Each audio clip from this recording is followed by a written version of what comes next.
الحمد للہ رب العالمین والصلاة والسلام علی سید الانبیاء والمرسلین اعوذ باللہ من الشیطان الرجیم بسم اللہ الرحمن الرحیم۔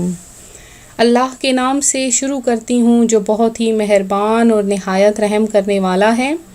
روحانی وظائف چینل کی طرف سے تمام ویورز کو السلام علیکم ورحمۃ اللہ وبرکاتہ۔ میں اپنا چینل روحانی وظائف کے ساتھ آپ کی خدمت میں 11 محرم الحرام اور 10 محرم الحرام یعنی آج 10 محرم الحرام ہے، آج کی رات کے خصوصی وظائف اور کل 11 محرم الحرام کا خصوصی وظیفہ لے کر حاضر ہوئی ہوں۔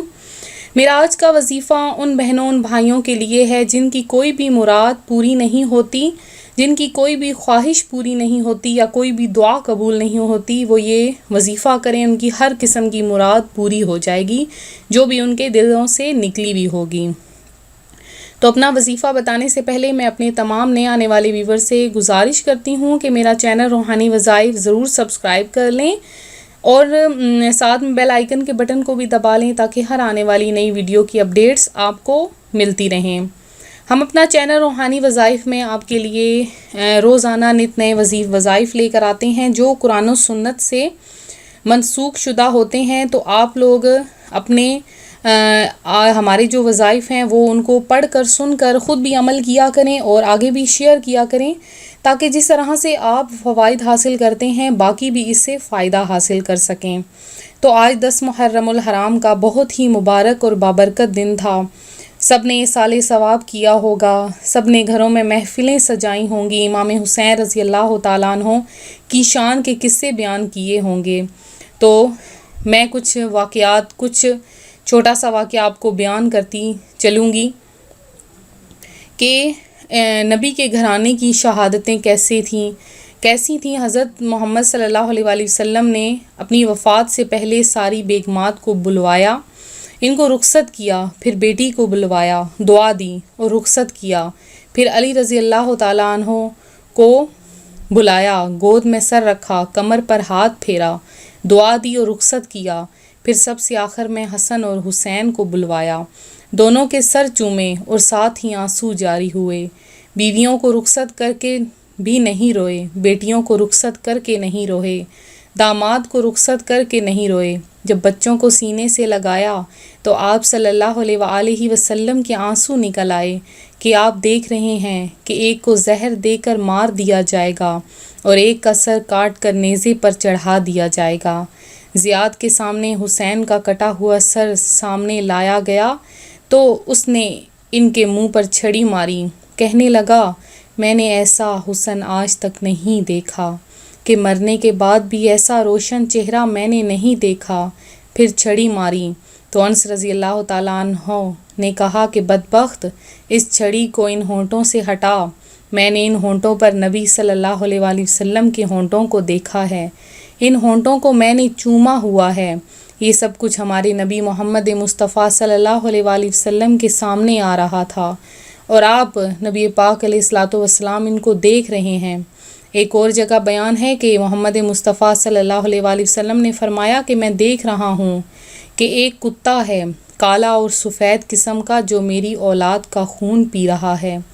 جب میدان کربلا میں لشکر آمنے سامنے ہوئے اور شمر پر امام علی مقام حسین رضی اللہ تعالیٰ عنہ کی نظر پڑی تو انہوں نے فرمایا اللہ اکبر، صدق اللہ و رسول، سچ کہا اللہ اور اس کے رسول نے۔ ساتھیوں نے کہا کیا سچ کہا؟ آپ نے فرمایا وہ دیکھو سامنے جو کھڑا ہے شمر، میرے حبیب نے فرمایا تھا کہ ایک کالا سفید کتا میری اولاد کا خون پیے گا۔ کہا وہ دیکھو شمر کو برس کی بیماری ہوئی تھی، اس کا رنگ کالا تھا اور اس بیماری میں اس بدبخت کے جسم پر سفید دھبے نمایاں ہوئے تھے۔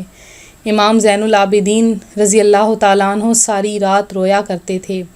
آپ کے خادم نے ان سے پوچھا حضور آپ ساری رات کیوں سوتے ہی نہیں روتے ہی رہتے ہیں؟ آپ نے فرمایا میرے دوست یعقوب علیہ السلام کا یوسف گم گیا تھا، مل گیا ہے، لیکن ایک کی جدائی میں 40 سال تک رو رو کر آنکھیں ختم کر دیں۔ میں نے ان آنکھوں سے سارے اہل بیت کو ذبح ہوتے دیکھا ہے، میدان کربلا میں سب کو شہید ہوتے دیکھا ہے، باقی بھائی اور ماؤں سے یہ تو شہزادی فاطمہ رضی اللہ تعالیٰ عنہ کے جگر کے ٹکڑے، میرے نبی صلی اللہ علیہ وآلہ وسلم کے جگر کے ٹکڑے ہیں۔ اس کے علاوہ آپ نے فرمایا کہ میں کس کس کا صبر کروں، پر پھر بھی میں صبر کروں گا۔ تو یہ تھے 10 محرم الحرام کے کچھ واقعات اور 10 محرم الحرام کے بعد کے کچھ واقعات۔ تو جو میں آج کا وظیفہ لے کر آئی ہوں، آپ یہ وظیفہ ضرور کریں۔ ان مبارک ہستیوں کے صدقے میں، ان مبارک ہستیوں کے وسیلے سے آپ کی ہر حاجت، ہر مراد ہر طرح سے پوری ہو جائے گی۔ کوئی بھی حاجت مراد ہو، کوئی بھی خواہش ہو، آپ یہ وظیفہ کریں انشاءاللہ عز و جل۔ بہت ہی آزمودہ اور آزمایا ہوا میرا خود کا وظیفہ ہے، آپ یہ وظیفہ ضرور کریں انشاءاللہ عز و جل۔ بہت ہی برکتیں زائل ہوں گی، اس سے بہت ہی زیادہ برکتیں مل۔ وظیفہ کیا ہے آپ لوگ غور سے سن لیجئے، اس پر عمل کرنا ہے۔ آپ نے آج 10 محرم الحرام کی شب ہے، 10 محرم الحرام کی رات کو آپ نے 2 نوافل پڑھنے ہیں۔ کسی بھی وقت آپ اٹھ سکتے ہیں، تہجد کی نماز کے بعد 2 نوافل آپ نے پڑھ کر اس کے بعد آپ نے 100 مرتبہ بالآخر درود پاک کے بعد یا رافعو 100 مرتبہ آپ نے پڑھنا ہے، یا رافعو۔ تو انشاءاللہ عز و جل آپ کی ہر خواہش، ہر مراد پوری ہو جائے گی۔ تو میں امید کرتی ہوں میرا آج کا روحانی وظیفہ آپ کو پسند آیا ہوگا۔ اسی طرح سے مزید روحانی وظائف حاصل کرنے کے لیے ہمارا چینل ضرور جوائن کریں۔ اس کے علاوہ کسی نے استخارہ کروانا ہو، دعا کروانا ہو تو آپ ہمیں میسیج کر سکتے ہیں کمنٹس میں، انشاءاللہ آپ کا نام لے کر خصوصی دعا کی جائے گی۔ اس کے علاوہ پہلے جن بھائیوں اور بہنوں نے دعا کے لیے کہا ہے ان کے لیے خصوصی دعا کی گئی ہے، انشاءاللہ ان کی ہر حاجت مراد پوری ہو جائے گی۔ اس کے علاوہ میں امید کرتی ہوں کہ آپ ہماری ویڈیو کو لائک کر رہے ہوں گے، شیئر کر رہے ہوں گے اور اس سے استفادہ حاصل کر رہے ہوں گے۔ تو ملتے ہیں اگلے وظیفے کے ساتھ۔ دعاؤں میں یاد رکھیے گا، اپنا خیال رکھیے گا۔ فی امان اللہ۔